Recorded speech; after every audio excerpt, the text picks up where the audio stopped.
सभी का स्वागत, अभिनंदन सर्वोदय एकेडमी के इस मंच पर। आज का जो डिस्कशन का पॉइंट है वो 11 तारीख को जो सीटी का एग्जाम हुआ है उसी का मॉर्निंग शिफ्ट और फिर फाइनली इवनिंग शिफ्ट का मैं आपको पेपर करवाने आया हूँ। और इजी क्वेश्चंस हैं थोड़े, इस बार एनसीईआरटी को ज़्यादा फोकस किया गया है और इजी क्वेश्चंस हैं। तो चलिए शुरुआत करते हैं।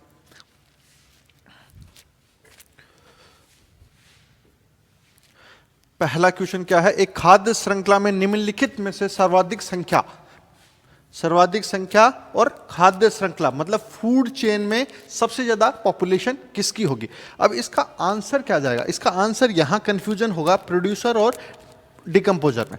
अपघटक और उत्पादक में इसमें कंफ्यूजन होगा कि यार फूड चेन का मेंबर ही नहीं है डिकम्पोजर, तो आंसर मैं प्रोड्यूसर दे दूं। नहीं, हकीकत में क्या है कि फूड चेन ही एग्जिस्ट नहीं करती। एग्जिस्ट कौन करता है? Food web. बहुत सारी फूड चेन को कनेक्ट करता है फूड वेब।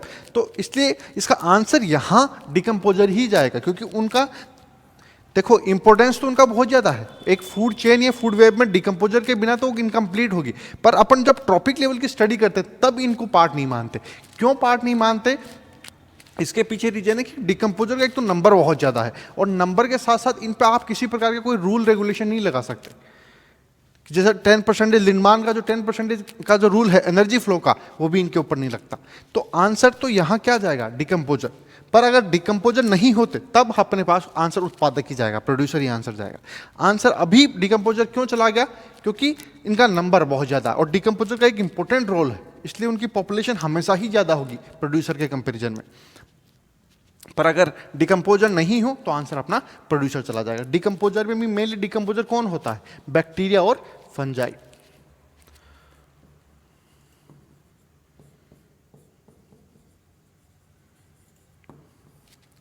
तो एक इजी क्वेश्चन है, थोड़ा सा कंफ्यूजन हुआ। क्यों? क्योंकि यहां पे प्रोड्यूसर, उत्पादक भी उन्होंने ऑप्शन दिया। उत्पादक कौन कौन से होंगे? मेनली तो इन जनरल फूड चेन में नंबर प्रोड्यूसर का ही ज्यादा होता है। कभी कभी एक दो ही एक्सेप्शन मिलेंगे जहां पर प्रोड्यूसर का नंबर कम है, बाकी हमेशा ही प्रोड्यूसर का नंबर ज्यादा होगा। और डिकम्पोजर कौन है? बैक्टीरिया और फंजाई। प्रोड्यूसर में मेनली प्लांट्स की बात करते हैं, एल्गी की बात करते हैं, फाइटोप्लैंक्टन्स की बात करते हैं। कोई दिक्कत ही नहीं है। आगे बढ़ते हैं। अगला क्वेश्चन क्या है? Not a colloidal system. देखो पहले तो समझो कोलॉइडल का मतलब क्या है। Colloidal it is a mixer. यह क्या है? मिश्रण है। पर यहां जो मिलने वाली जो मिश्रण है वो कंप्लीटली मिक्स नहीं करनी चाहिए। अपना टारगेट क्या है कि कोलॉइड्स का पहचानने का एक ही तरीका है कि जो जिन दो चीजों को आपने मिक्स किया है वो कंप्लीटली मिक्स ना हो। मिक्स तो हो, बिल्कुल वो मिश्रण बना ही रहे हैं, पर वो कंप्लीटली मिक्स नहीं हो जाए। जैसे कि यहां third option, aqueous solution of urea. अब यूरिया को अगर आप पानी में मिलाते हो तो यूरिया कंप्लीटली घुल जाता है, पर अपन ऐसा नहीं चाहते। तो इसलिए इसका आंसर तो क्या चला गया? ये वाला थर्ड वाला, एक्वस सॉल्यूशन ऑफ यूरिया। क्योंकि यूरिया को जैसे ही पानी में कंप्लीटली घुल गया। पर colloids are not that type of solution जो कंप्लीटली मिक्स करे। मिक्स होंगे पर कंप्लीटली मिक्स नहीं होंगे। जैसे कि ब्लड और गम, ये किस टाइप के कोलॉइड है? ये सॉल्ट टाइप के कोलॉइड है, मतलब ये सॉलिड और लिक्विड के मिक्सर है। मतलब मिश्रण तो है, ब्लड क्या है? एक मिक्सर है, बट इसमें सॉलिड भी चीजें हैं, लिक्विड भी चीजें हैं। जैसे ब्लड में आरबीसी हो गई, डब्ल्यूबीसी हो गई, प्लेटलेट हो गई, ये क्या है? सॉलिड पार्ट है। जबकि लिक्विड में प्लाज्मा वाला पार्ट है, जिसमें 80 टू 92% क्या है? पानी है। तो ये सोल के एग्जाम्पल, सोल टाइप के कोलॉइड्स हैं। तो कोलॉइड का बहुत अच्छे एग्जाम्पल्स है। बट क्या दिक्कत क्या आई? क्या इन्होंने क्या प्रूफ किया कि कोलॉइड्स वो मिक्सर हैं जो कंप्लीटली मिक्स ना हो। मिक्स तो होंगे, बिल्कुल एक मिक्सरण है, पर वो कंप्लीटली मिक्स नहीं हो, एक सॉल्यूशन ना बन जाए दोनों मिलके, जैसे कि यहां बन गया। और मिल्क किस टाइप का कोलॉइड है? तो ये है इमल्सन। इमल्सन मतलब लिक्विड का मिक्सर है। अपन को पता, जब मिल्क अपन दूध देखते हैं ना, दूध के ऊपर एक ऑयली कवरिंग आ जाती है ना, तो एक वो लिक्विड और एक मिल्क वाला पार्ट। तो ये क्या कंप्लीटली मिक्स कभी नहीं करते, एक लेयर की फॉर्म में ऑयल रहता है ऊपर। तो एक बार दोबारा मैं इसको एक्सप्लेन करता हूं। कोलॉइड्स क्या है? Colloids are the mixers. ये वो मिश्रण है जो मिक्स तो करते हैं बट कंप्लीटली मिक्स नहीं करेंगे। मिश्रण बनेगा, बिल्कुल बनेगा, पर कंप्लीटली मिक्स नहीं होंगे। अपने को वही ऑप्शन ढूंढना है जहां पर कंप्लीट मिक्सिंग नहीं हो। तो वो थर्ड ऑप्शन है, क्योंकि यूरिया को पानी में मिलाओगे कंप्लीटली घुल जाता है। ब्लड और गम, ये किस टाइप के कोलॉइड्स हैं? सॉल्ट टाइप के, जहां सॉलिड और लिक्विड मिक्स कर रहे हैं। और मिल्क, थर्ड ऑप्शन, मिल्क किस टाइप का कॉलॉइड्स है? ये इमल्सन टाइप के कॉलॉइड्स हैं, जहां पर दो लिक्विड का कॉम्बिनेशन हो रहा है। एक लिक्विड जो ऑयल है, जो ऑयल ऊपर के ऊपर लेयर की फॉर्म में मिलेगा, जबकि दूसरा लिक्विड अलग से सेपरेट लेयर हो जाएगी।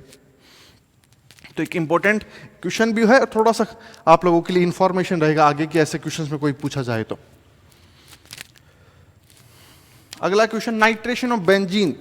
बेंजीन का नाइट्रेशन क्या है? देखो, ये reaction mainly 12th organic chemistry का पार्ट है, तो वो लोग तो कर पाएंगे होंगे जिन्होंने ऑर्गेनिक केमिस्ट्री पढ़ी है। बिल्कुल इजी सा क्वेश्चन है, क्योंकि नाइट्रेशन ऑफ बेंजीन की रिएक्शन क्या होती है? नाइट्रेशन ऑफ बेंजीन का मतलब बेंजीन पर NO2 प्लस का attack.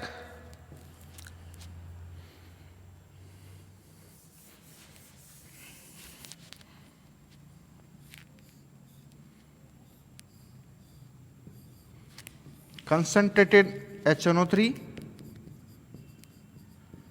Plus concentrated sulphuric acid की प्रेजेंस में नाइट्रेशन की रिएक्शन करवाई जाती है, और बेंजीन पे किसका अटैक हो जाएगा? NO2। ये है नाइट्रेशन रिएक्शन। और ये NO2 प्लस क्या है? एक इलेक्ट्रोफाइल है। तो अगर आपने बेंजीन रिंग पे इलेक्ट्रोफाइल का अटैक करवा दिया तो बस क्या है? Electrophilic substitution reaction.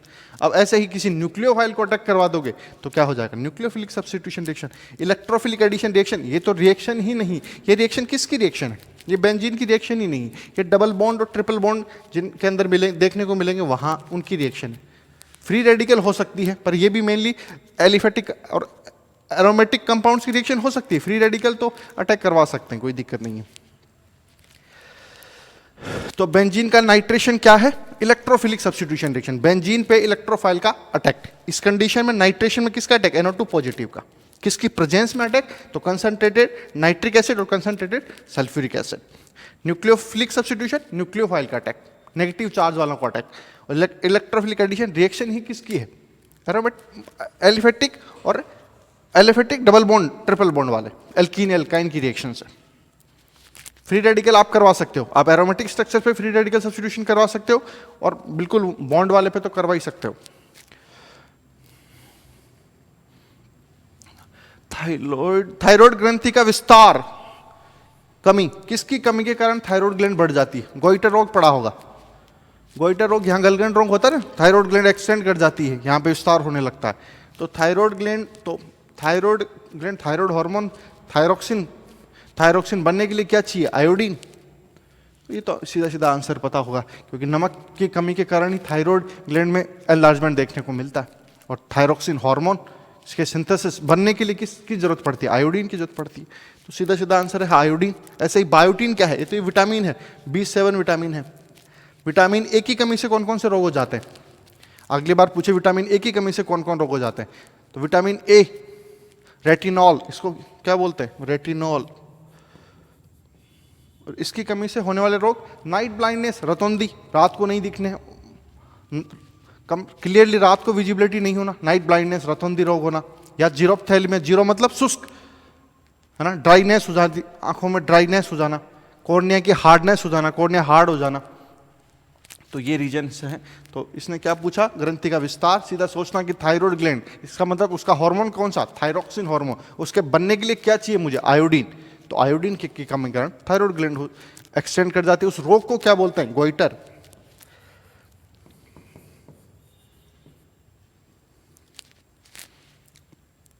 Biotin, vitamin B7, vitamin A की कमी से, विटामिन ए नाम क्या है? रेटिनॉल। कमी से रोग होने वाले रोग दो, रतौंधी, नाइट ब्लाइंडनेस, या जीरोप्थेल्मिया, आंखों का शुष्क हो जाना, ड्राई हो जाना, क्या कॉर्निया का हार्ड हो जाना। अगला क्वेश्चन करते हैं। एलिफेंटाइटिस, ध्यान रखना, एलिफेंटाइटिस को फिलियरिस रोग भी बोलते हैं। फिलियरिस, हाथी पांव। आपने देखा होगा कि कुछ लोगों का पैर बहुत ज्यादा सूज जाता है, बहुत ज्यादा इन्फ्लामेशन देखने को मिलता है, लिम्फेटिक वेसल्स में बहुत ज्यादा फ्लूइड बढ़ जाता है, इसलिए बहुत बड़े बड़े पैर हो जाते हैं। हाथी पांव बोलते हैं इसको। मेनली पांव में ही सूजन, हाथों में भी आ सकती है। जेनाइटल ऑर्गन्स, अंडाशय, इनमें भी बहुत बड़ी सूजन आ जाती है, बहुत बड़े एक्सटेंड हो जाते हैं, बहुत लार्ज हो जाते हैं। तो हाथी पांव। अब इसने पूछा, अब ये हाथी पांव रोग करते कौन है? राउंड वॉर्म्स, है ना, राउंड वॉर्म, निमेटोड्स ये रोग करते हैं। मेनली इसका आंसर तो वाउचेरिया बेनक्रॉफ्टी या वाउचेरिया मलाया। एक और अगली बार ऑप्शन में बेनक्रॉफ्टी ना देके वाउचर मलाया दे सकता है, मलाया मलाई। क्यूलेक्स क्या है? इसका वेक्टर, वाहक, कैरियर जो इसको फैलाएगा। और ध्यान रखना क्यूलेक्स वेक्टर है पर उसमें भी मेल या फीमेल, तो ध्यान रखना फीमेल कैरियर्स को यूज करता है। प्लाज्मोडियम में भी तो ऐसा ही होता है, फीमेल मॉस्किटो को ही तो वेक्टर की तरह यूज करता है प्लाज्मोडियम। इसमें भी ये ऊपर वाला फीमेल एनोफ्लीस, तो ये इसका वेक्टर हो गया। तो एलिफेंटाइटिस हाथी पांव, पैरों में भी सूजन हो सकती है, हाथों में हो सकती है, जेनाइटल ऑर्गन में भी ऐसा इन्फ्लामेशन और बहुत बड़ी डिफॉर्मिटी देखने को मिल सकती है ना। इस एलिफेंटाइटिस ना देके फिलियरियसिस रोग दे दे, ऐसे बोले फिलियरियसिस को पहचानो, किसके द्वारा होती है? तो वाउचेरिया। ये क्या है? वाउचेरिया ये क्या है? वॉर्म्स है। किस टाइप के वॉर्म है? राउंड वॉर्म्स है। इसका वेक्टर कौन है? कैरियर कौन है? फीमेल एनोफ्लीज, मतलब फीमेल क्यूलेक्स। प्लाज्मोडियम का वेक्टर कौन है? Anopheles, female Anopheles. ध्यान रखना, मेल या फीमेल में पूछे तो फीमेल। सारी इंफॉर्मेशन को ध्यान रखना। आसान क्वेश्चन पर इसी को आगे चल के और किसी फॉर्म में पूछेगा। यहां बेनक्राफ्टी दे दिया, यहां मलाई पूछ लिया, यहां वेक्टर पूछ ले, या फिर इसी का दूसरा नाम दे दे, फिलियरियसिस दे दे। किसके द्वारा ये वाउचेरिया किस फाइलम में आता है? तो राउंड वॉर्म्स है, निमेटोड्स। एनीमिया मतलब खून की कमी, आयरन की कमी। एनीमिया मतलब खून की कमी, आरबीसी की कमी। अब उसको कमी को दूर कौन करेगा? जिसमें आयरन हो। तो इसमें ये दो हैं, फॉलिक एसिड और विटामिन B12। विटामिन ए की कमी से तो एनीमिया होता नहीं, अभी अपन ने पढ़ा। विटामिन ए की कमी से तो रतौंधी और जीरोप्थेलमिया होता है। Thiamine B1, riboflavin B2। B1 vitamin का नाम क्या है? थायमीन, ऐसे B2 का riboflavin. Niacin B9, niacin B7 है शायद, नियासिन का एक बार कंफर्म कर लेना। फॉलिक एसिड ये है B9। फोलेट ये भी आयरन का सोर्स है। Vitamin B12, cyanocobalamin. और इसकी कमी से कौन सा एनीमिया होता है? Pernicious anaemia. तो एनीमिया प्रिवेंटिंग विटामिन ये देते रहो, एनीमिया नहीं होगा। इसकी कमी से कौन सा एनीमिया? स्पेसिफिक पूछे, विटामिन B12 की कमी से कौन सा एनीमिया होता है? पर्नीशियस एनीमिया हो जाता है। फॉलिक एसिड, आयरन के कैप्सूल्स आते हैं, फीमेल्स को दिए जाते हैं। मेंस्ट्रुअल साइकिल का जो ब्लड लॉस होता है तो फॉलिक एसिड के कैप्सूल दिए जाते हैं। तो यहां तो सीधा सीधा आंसर निकल गया फोर्थ, एनीमिया प्रिवेंटिंग। एनीमिया को रोकने वाली दवाइयां, रोकने वाला रोकथाम के लिए विटामिन, तो फॉलिक एसिड और विटामिन B12। फॉलिक एसिड कौन सा विटामिन है? B9।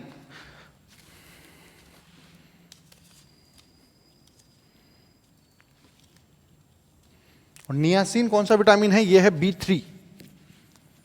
और बायोटीन अभी अपन पढ़ के आए, बायोटीन B7। ये ध्यान रखना।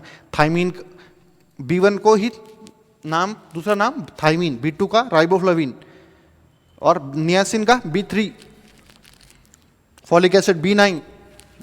तो एनीमिया के लिए अपने को ये दो विटामिन की जरूरत पड़ेगी। आगे बढ़ते हैं। A liquid in A capillary tube, एक कैपिलरी ट्यूब में लिक्विड ऊपर बढ़ रहा है पर ज्यादा हाइट में है देन वाटर। देखो सीधी सी बात, एक ही चीज समझनी है। अगर कैपिलरी ट्यूब में कोई लिक्विड ज्यादा हाइट में चढ़ रहा है वाटर से, इसका मतलब एक ही है, इसको बोलते हैं कैपिलरी एक्शन। और इसके पीछे रीजन हो सकता है बाइंडिंग फोर्स। और बाइंडिंग फोर्स कहां से आएंगे? Surface tension. जितनी ज्यादा सरफेस टेंशन होगी इसका मतलब उतने ही ज्यादा अच्छे बाइंडिंग फोर्स है, उतने ही ज्यादा वो लिक्विड एक दूसरे से ज्यादा जुड़ा हुआ है, और ज्यादा जुड़ेगा तो कैपिलरी हाइट भी ज्यादा अचीव करेगा। तो इसका सीधा सीधा आंसर इसकी लैंग्वेज से ही इसका आंसर बनेगा कि एक ऐसा लिक्विड है जो वाटर से ज्यादा हाइट पे चढ़ रहा है। इसका मतलब उसकी जो सरफेस टेंशन है वो ज्यादा होगी वाटर के कंपैरिजन में। सरफेस टेंशन ज्यादा क्यों आई? क्योंकि उसमें जो बनने वाले जो बाइंडिंग फोर्स है, मिलने वाले जो बाइंडिंग फोर्स है वो ज्यादा है। तो सिंपल आंसर है, बस यहीं से आंसर आ जाएगा। और जब कैपिलरी ट्यूब में कोई लिक्विड ऊपर चढ़ता है उसको बोलते हैं कैपिलरी एक्शन। कैपिलरी एक्शन का आता ही सरफेस टेंशन की वजह से है। कैपिलरी एक्शन आता ही किसकी वजह से है? Surface tension. कैपिलरी एक्शन आता ही किसकी वजह से है? Surface tension. और सरफेस टेंशन का मेन, सरफेस टेंशन किसके बेसिस पर आप आइडेंटिफाई करता है? Binding force. किस हाइड्रोजन बॉन्डिंग हो, अच्छे फोर्स हो, स्ट्रॉन्ग फोर्सेस हो, तो फिर वो आंसर आइडेंटिफाई हो जाएगा। एक बार ऑप्शन सारे रीड करना, 2 ऑप्शन कंफ्यूजन दिया था, पर इसने क्वेश्चन में इंडिकेट कर दिया कि लिक्विड ज़्यादा हाइट पे है। लिक्विड ज़्यादा हाइट पे, इसका मतलब सरफेस एक्सटेंशन ज़्यादा होगी, उसमें मिलने वाले बाइंडिंग फोर्स ज़्यादा होंगे। कैसा बाइंडिंग फोर्स मिल सकता है, तो इसको ध्यान रखना, हाइड्रोजन बॉन्डिंग, स्ट्रॉन्ग बॉन्डिंग हो।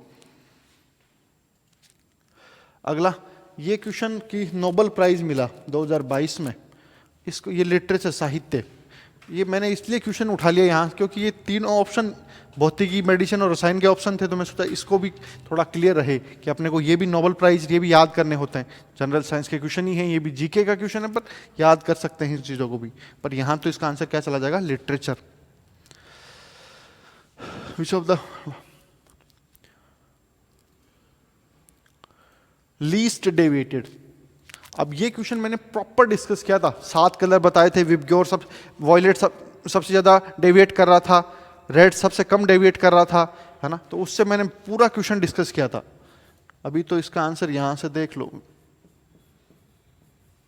सबसे ज़्यादा डेविएशन इसका, सबसे कम इसका, और वेवलेंथ से इसको कॉन्सेप्ट को समझाया था कि वेवलेंथ इज 1/डेविएशन, तो सबसे ज्यादा वेवलेंथ इसकी, तो डेविएशन सबसे कम इसका। अब रेड कलर ऑप्शन में है क्या, लाल कलर ऑप्शन में नहीं दिया, तो ऑरेंज देख लो, नारंगी। ये पूरा मैं इस क्वेश्चन को बता चुका हूं कि इधर से इधर लैम्डा बढ़ता है, स्पीड बढ़ती है, लैम्डा कम होता है, रिफ्रैक्टिव इंडेक्स कम होता है। अच्छा क्वेश्चन है, इजी क्वेश्चन है। आगे बढ़ते हैं।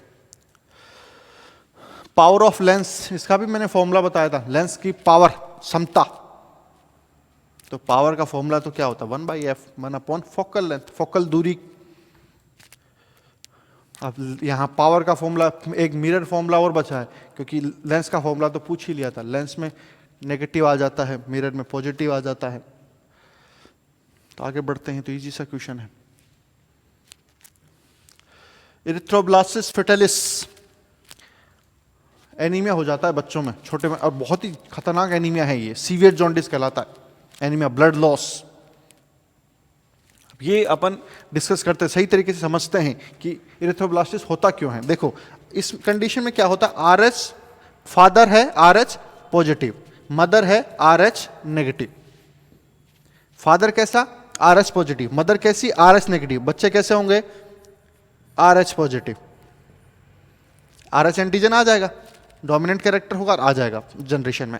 अब क्या होता है, फर्स्ट प्रेगनेंसी, जब पहली बार डिलीवरी होती है मदर में, तब तो कोई दिक्कत नहीं होती, क्योंकि मदर का ब्लड और बच्चे का ब्लड बहुत ही सेपरेटेड होता है, वेल सेपरेटेड होता है प्लेसेंटा के द्वारा।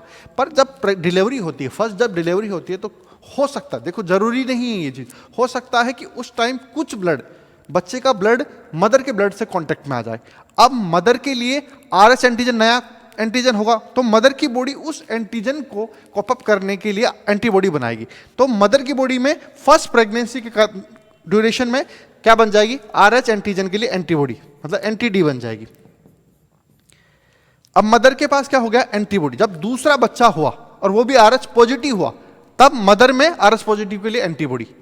तो सेकंड प्रेगनेंसी में दिक्कत आएगी। फर्स्ट प्रेगनेंसी में तो सेपरेशन है, सेकंड प्रेगनेंसी में मदर ने क्या कर लिया, एंटीबॉडी बना ली उस बच्चे के लिए, RH पॉजिटिव बच्चे के लिए।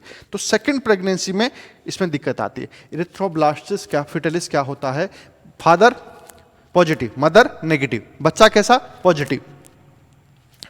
पहली प्रेगनेंसी में कोई दिक्कत नहीं, सेपरेशन है मदर और प्लेसेंटा के बीच में, प्लेसेंटा के कारण मदर और बच्चे के ब्लड में सेपरेशन है। पर डिलीवरी के टाइम में हो सकता है कि RH एंटीजन मदर की बॉडी में बच्चे से चला गया हो, तो मदर क्या करेगी, एंटीबॉडी बना लेगी। तो जब दूसरा बच्चा होगा, अगर वो बच्चा RH पॉजिटिव हुआ और मदर में क्या होगा, एंटीजन, एंटीबॉडी बन चुका है, तो उसके एंटीजन और इस एंटीबॉडी, मदर की एंटीबॉडी में रिएक्शन होगी। इसी के कारण इरिथ्रोब्लास्टिस फेटालिस होता है, और इसी को क्या बोलते हैं, सीवियर जॉन्डिस, सीवियर एनीमिया देखने को मिलता है, और हो सकता है बच्चे की डेथ तक हो जाए। तो ये बहुत सीवियर केसेस में आता है इरिथ्रोब्लास्टिस फेटालिस। तो इसका आंसर सेकंड चला जाएगा, पूरा मैकेनिज्म ध्यान रखना। आगे बढ़ते हैं। आगे क्या है, एन्सेफलाइटिस, कौन ट्रांसमिट करता है, इसका आंसर भी क्यूलेक्स है, और वही फीमेल आंसर चला जाएगा। एन्सेफलाइटिस में होता क्या है, ब्रेन में सूजन आ जाती है, बहुत ज्यादा सूजन आती है, और बहुत हाई फीवर रहता है इसमें। अब ये तो आंसर फीमेल चला जाएगा, पर एंसेफेलाइटिस पता बीमारी है क्या, तो इसमें ब्रेन में सूजन होगा और बहुत हाई फीवर होता है। आंसर पता करना पड़ेगा बस, इसका तो आंसर पता ही होना चाहिए। एंसेफेलाइटिस, क्यूलेक्स और फीमेल, होता क्या है, ब्रेन में सूजन और बहुत हाई फीवर। आगे बढ़ते हैं। कौन सा मेटल ओनली इलेक्ट्रोलाइसिस, देखो इलेक्ट्रोलाइसिस ओनली इलेक्ट्रिक करंट के बेसिस पे कोई मेटल अपने को मिल जाए तो उसके लिए वो मेटल बहुत हाई रिएक्टिव होना चाहिए। बहुत हाईली रिएक्टिव अगर कोई मेटल है तो उनके लिए इलेक्ट्रोलाइसिस का कॉन्सेप्ट लगता है। इलेक्ट्रोलाइसिस का जो कॉन्सेप्ट है वो लगता ही किसके लिए, बहुत हाईली रिएक्टिव मेटल्स के लिए। और हाईली रिएक्टिव मेटल्स होते कौन है, एस ब्लॉक वाले, फर्स्ट ए सेकेंड ए। कौन होता है, फर्स्ट ए और सेकेंड ए, एस ब्लॉक के मेटल्स। अब यहां एस ब्लॉक का एक ही मेटल है, एल्यूमिनियम। तो इलेक्ट्रोलाइसिस वर्ड आते ही मुझे क्या देखना है, highly reactive metals. Highly reactive metals होते कौन से हैं, एस ब्लॉक के धातु, फर्स्ट ए धातु, सेकेंड ए धातु, और उसमें अपने को ऑप्शन मिल गया।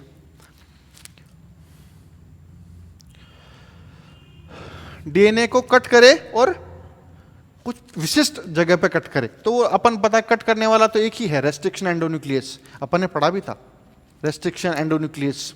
जैसे कि एक सीक्वेंस होती है GATTC,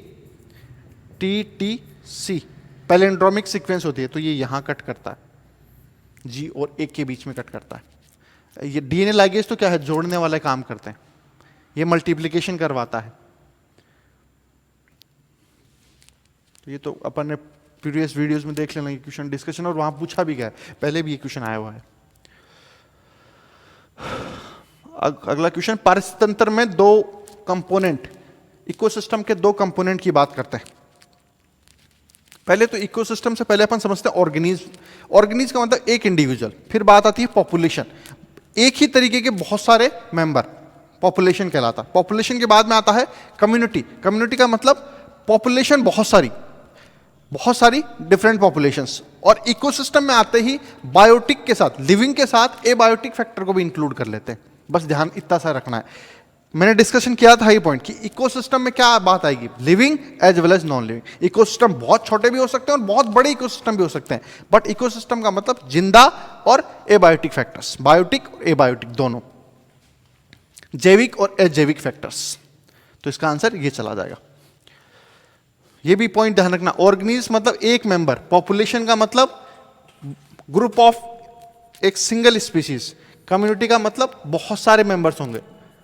एक पॉपुलेशन की स्पीसीज, ये दूसरी पॉपुलेशन, ये तीसरी पॉपुलेशन, और कम्युनिटी के बाद में इकोसिस्टम। तो इकोसिस्टम अपन इसके अलावा और क्या ऐड कर लेंगे, एबायोटिक फैक्टर्स। पॉपुलेशन तो बहुत सारी होंगी, साथ साथ और क्या आ जाएगा, एबायोटिक फैक्टर्स। आगे चलते हैं। क्रोमोसोम्स को आपको गुणसूत्र को देखना है, कहां पे स्टडी हो सकते हैं, मेटाफेज। देखो 4 स्टेजेस हैं cell cycle, prophase, metaphase, anaphase और फाइनली टीलोफेज। प्रोफेज स्टेज में, प्रोफेज के एंड तक, लास्ट तक क्या है, जो क्रोमोसोम देखने को कहां मिलेंगे, न्यूक्लियस के अंदर। अब न्यूक्लियस की बाहर की कवरिंग हटा दूं तो अपने को दिखने लगेंगी चीजें, तो वो बाहर का पूरी तरीके से जो न्यूक्लियर एनवेलप है वो कब हटता है, मेटाफेज स्टेज में। प्रोफेज स्टेज में हट जाता, लगभग हट जाता है, पर वो कंप्लीटली हट जाता न्यूक्लियर एनवेलप, न्यूक्लियस की कवरिंग, केंद्रक की कवरिंग कब हट जाती है, मेटाफेज स्टेज में। तो फिर अपने को क्रोमोसोम देखने लगेंगे। और ये वही स्टेज है जहां क्रोमोसोम्स की बहुत ज्यादा कोइलिंग देखने को मिलती है, बहुत ज्यादा कोइल्ड क्रोमोसोम्स देखने को मिलेंगे, बहुत ज्यादा कंडेंस फॉर्म देखने को मिलती है, इसीलिए यहां पर बेस्ट स्टडी की जाती है। तो ये ऐसे ही पूछ लिया, क्रोमोसोम्स की मॉर्फोलॉजी बाहरी अगर आपको स्टडी करनी है, पढ़ाई करनी है, तो आप क्या कौन से स्टेज में जाएंगे, metaphase. Morphology of chromosomes best studied at metaphasic stage. तो ये एक इंपॉर्टेंट क्वेश्चन है, और बाकी ये डिस्कशन का पॉइंट है। बाकी कभी सेल साइकिल जब हम पढ़ेंगे तो पूरा एक एक पॉइंट पढ़ेंगे, इस स्टेज में क्या होता है, डीएनए का रेप्लिकेशन कब होता है, टीलोफेज में क्या हो रहा है, सब डिस्कशन के पॉइंट है। प्रॉपर सेल साइकिल चलाएंगे एक दिन। Action of chlorine, bleaching action. अब ब्लीचिंग एक्शन मॉइस्चर के प्रेजेंस में, देखो ब्लीचिंग एक्शन क्लोरीन का परमानेंट ब्लीचिंग एक्शन होता है, क्योंकि क्लोरीन जो ब्लीचिंग शो करता है वो ऑक्सीडेशन के कारण शो करता है, ऑक्सीकरण के कारण शो करता है। क्लोरीन का ब्लीचिंग एक्शन क्या होता है, Cl पानी में मिलाओ, HCl और HOCl बनता है, और ये HOCl रिलीज कर देता है फाइनली नेसेंट ऑक्सीजन, और यही फिर परमानेंट ब्लीचिंग एक्शन शो करता है। यही क्या शो करता है? Permanent bleaching action. तो इसमें मॉइस्चर आना चाहिए, पानी आना चाहिए था। प्योर ऑक्सीजन नहीं निकलेगा, ड्राई एयर नहीं काम करेगी। अपने को चाहिए थोड़ा बहुत मॉइस्चर जिससे क्लोरीन रिएक्ट कर सके। ये भी डायरेक्ट क्वेश्चन और एनसीईआरटी में डायरेक्टली ये पॉइंट लिखा हुआ है। अगला क्वेश्चन करते हैं। इन ग्रेफाइट कार्बन एटम्स, ग्रेफाइट को तो अपन ने बहुत अच्छा तरीके से पढ़ा है। ग्रेफाइट क्या है? एलोट्रॉप है कार्बन का, कार्बन का एक अपरूप है, जहां पर हेक्सागोनल लेयर्स होती थी और हेक्सागोनल लेयर्स एक दूसरे पर स्लाइड करती थी। किस फोर्स के कारण स्लाइड करती थी? वीक वंडरवाल फोर्सेस कारण। उसी स्लाइडिंग होने के कारण वो किसकी तरह यूज करते थे? लुब्रिकेंट की तरह, सॉफ्ट होते थे, स्लिपरी नेचर होता था। और अपन ने पढ़ा था कि ये जो स्लाइड करने वाली रिंग्स है, ये हेक्सागोनल रिंग्स है। sp2 बंद बनता है ना, एक इलेक्ट्रॉन फ्री रहता है, वो पाई बॉन्ड बनाता है, डीलोकलाइज इलेक्ट्रॉन्स। तो इसका आंसर सीधा चला गया हेक्सागोनल रिंग्स। सारे इंपॉर्टेंट पॉइंट डिस्कस किए थे ग्रेफाइट के बारे में। अगला डीपीटी, इसकी फुल फॉर्म में ही इसका आंसर है, और तीनों ऑप्शन दे रखे हैं। डिप्थीरिया, वूपिंग कफ, इसको पर्टुसिस बोलते हैं, काली खांसी, टिटनस, ये तीनों ऑप्शन है डीपीटी। और पोलियो के लिए जो वैक्सीन है वो है ओरल पोलियो वैक्सीन और IPv, inactivated polio vaccine. Oral देते, वैसे तो वैक्सीन ये है पोलियो के लिए, और ये तीनों डीपीटी के लिए। D stands for diphtheria, whooping cough, pertussis काली खांसी और टिटनस। तो और जबकि पोलियो के वैक्सीन के लिए ओपीवी, आईपीवी, ओरल या इनएक्टिवेटेड पोलियो वैक्सीन होते हैं, जहां पर पैथोजन को डालेंगे। छोटे बच्चों में आजकल लगाते हैं ना, पोलियो का टीका लगवाते हैं, सारे टीके लग रहे हैं, सरकारी जो योजना है उनके तहत सारे टीके लगते हैं। इंपॉर्टेंट पॉइंट है, फुल फॉर्म में इसका आंसर था। एंगल ऑफ इंसिडेंस, देखो इसका सीधा सा फॉर्मूला, ये स्पेरिकल प्लेन मिरर का कॉन्सेप्ट होता है। लाइट आई, लाइट गिरी, ये नॉर्मल से आई, जिस एंगल से आएगी उसी एंगल से जाएगी। तो ये एंगल दे रखा है, इसका मतलब ये एंगल इसी एंगल पे आई होगी। Angle of incidence equal to angle of reflection 45 degree. ये प्लेन मिरर का कॉन्सेप्ट होता है, जिस एंगल पे लाइट गिरेगी उसी एंगल पे जाएगी। प्लेन मिरर का कॉन्सेप्ट है। तो 45 डिग्री पे जा रही, इसका मतलब 45 पे आई होगी, और ये क्या है? नॉर्मल। तो कंप्लीट क्वेश्चंस 20 क्वेश्चंस हैं। बहुत ही इस बार इजी पेपर रहा, एनसीईआरटी बेस्ड पेपर था, और एनसीईआरटी को ध्यान से पढ़ना पड़ेगा। बाकी इजी क्वेश्चंस हैं, और मैंने जितना अच्छा एक्सप्लेनेशन हो सकता है उतना प्रोवाइड किया है। फिर भी किसी को कोई डाउट हो तो आप कमेंट्स में लिख सकते हैं। धन्यवाद। जय हिंद, जय भारत।